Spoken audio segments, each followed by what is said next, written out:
duck lips? What's the difference? How do people do that? It hurts so much. Hey, you probably guessed. Welcome to Pagoda One. We're talking about plastic surgery today. We're actually talking about beauty standards. Will you start? Sure, we'll start like that. Why not? This is...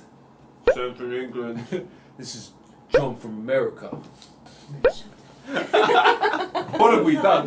What have we done? And today we're talking about beauty standards, which you're looking at right now, and a little bit about plastic surgery and what we think about it and what we think about Korean beauty plastic surgery. And standards. And Standards. Yeah. Both of them. All of them. I can honestly say South Africa has some of the most beautiful women in the world. We have so many different races. That means different skin tones and features and eye colors and hair, body types. We absolutely don't have one beauty standard.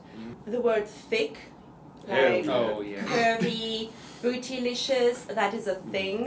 Let's make sure. Thick is not spelled the way you think. No. It's T-H-I-C-C. It's CC, yeah. CC. CC. All right. We also have many women who are very athletic, very sporty, so they have these strong muscled bodies, strong legs, and many people love that. And we have the beach babes on the coast. So it's like no matter like your beauty standard, yes, there's someone for you in South Africa. Oh, 100%. And there's a lot of different types. Like, you don't need to be super pale to be beautiful. You can be tanned and, you know, darker skin toned ladies. Wait. Sounds good. Men, beautiful men, land of beautiful men. Some of the guys are very well groomed too and attractive, and we have a lot of guys who are kind of bigger. So the body types tend to be muscled and taller as well. Well, of course we have shorter guys also. But yes, generally South Africa has got a lot of attractive people. One thing that I can also mention with compared to South Korea is very limited and restricted when it comes to beauty standards. Like a woman needs to look a certain way. She needs to be slim, very pale, perfect hair, perfect skin, you know. In South Africa, it's not. We embrace all types of makeup as well. We're very comfortable with showing skin. And we have different types of hairstyles. You can have shorter hair and not be stared at. You can have shaved hair and not be stared at. I love the variety, and individuality is a thing too. We don't have a uniform beauty standard. And I find that's very... a big thing here in Korea. It's very uniform. But we were talking about the fashion sense too. Yes. That can be quite uniform. It's very uniform in South Africa. Very trendy. Everything, you're all over the place. I mean, we're the same. You have something for everyone, definitely. Like, different skin tones are seen as, well, they're all like beautiful for men and women. We do have this thing though, if you're very pale, it's considered to be, well, not a very good thing if you're... Or like sickly almost. Yeah. Like, here in South Korea, you have a lot of whitening products. And I've seen people, like, really white, which would be considered kind of worrying in the UK. Yes. Like, are you okay? Yeah. For guys, I want to say, like, these days, a nice shaped beard is kind of the standard. Again, a bit muscular. It's typically what girls tend to like And you're more. talking about the full beard or just the chin strap? Full beard, full, okay. Yeah, full, Just but nicely shaped. Groomed. Yeah, groomed. Yeah. And for girls, I mean, everyone's into fitness these days, so maybe like fit, curvy. But there is a bit of a trend where it's like very tan skin.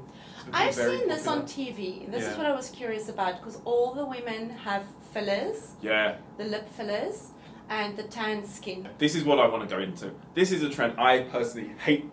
Everyone is getting duck lips, because they're just getting Botox or filler just injected into them. I think a small amount looks lovely, but a lot of ladies, they take it a little too far. Then it's really big. And guys are starting to get it as well. Wow. So, you know, it's fine, but we're going into this territory of kind of conforming to one style as being the perceived standard of beauty. Although these days people are accepting more and more of all different types of skin types and colors and shapes and sizes, whatever, there is still this thing of like tanner is better or tanner is prettier, both for men and women. So of course maybe in some parts of the country that tan idea is either dead, gone, or dying. But in a lot of the countries still, there is definitely this idea that tan skin is more beautiful. Cali. I think especially California. And actually, Beverly Hills, I think, is the #1 spot for plastic surgeries and any sort of body modification. And so I think, like, yeah, that definitely sets a trend for the rest of it, because what is Beverly Hills if not the place where all the celebrities are, you know? And there's Hollywood there and everything. So we heard a little bit ago, and you'll see it online a lot, thick. It's getting to the point where people who are naturally or by their own desire or not own desire thin are considered ugly. And it's like, no, that's okay, sad. we're going a little bit too far It's now, too guys. far. Like, Yeah. like, But on the flip side, I've bought some clothes that are perfectly acceptable in South Korea, like the long padding jackets. And I've gone back to England and worn it, and everyone's like, what is that? What is he wearing? I think those jackets are now popular in the UK, but there was a time when it wasn't. Yes, so you're not pretty enough if you haven't had some work done. Because I personally find Asian features to be so pretty.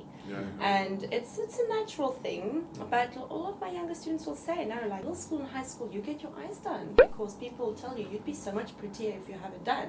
And many women will get it to get a job because they feel they can't get a job if they're not pretty enough, or because people make them feel like they're not pretty enough without it. And that's one side of it that I feel is a very dark side. I mean, guys also get it hugely. They do, And a lot also. It's this very grey area where I think if you're lacking confidence in some ways, because maybe like bullied and you have some Self-esteem. self-esteem issues, sure, like I support it, but it's when it's become like this mainstream thing, like you have to get it, and it's seen as like a present after taking the Korean SAT. Yes. They have these deals Parents also for give the students present, after the yes. Korean SAT. I've heard all about These it are from like my 18-year-olds, you know, they're really young. 18, yeah. Yes. And I do feel like when it's done in a natural way, it looks beautiful. But unfortunately, we walk around in Gangnam, some women, it's just too much.